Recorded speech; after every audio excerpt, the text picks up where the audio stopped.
Hello student Akshay सार YouTube channel को समस्त स्वागत। बर्तमान देखंतु ओ ट्रिपल एस तरफ एक इम्पोर्टाट नोटिस अच्छी जार आपण मानक नोटिस टी संपूर्ण डिस्कसन करी। नोटिस टी बहुत इम्पोर्टाट रही। नोटिस टी को आप सांग सहित शेयर करूँ, बहुत इम्पोर्टाट रही।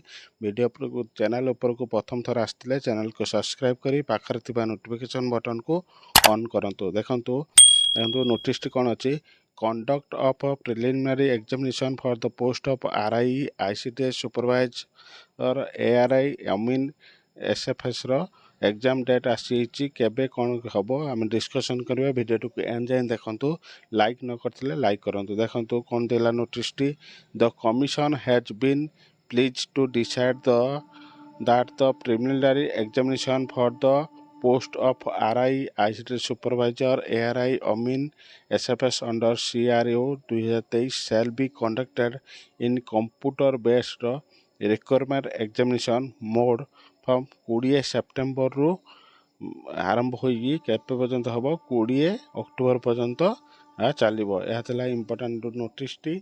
मो चैनल को जोड़ी रुहतु आउ अदर टाइम डेट आसिले मु आपन को जनइबी। सेत पर्यंत विदाय दियंतु। वीडियो टी केमति लागिला मतामत दियंतु। जय जगन्नाथ। देखा नेक्स्ट वीडियो रे।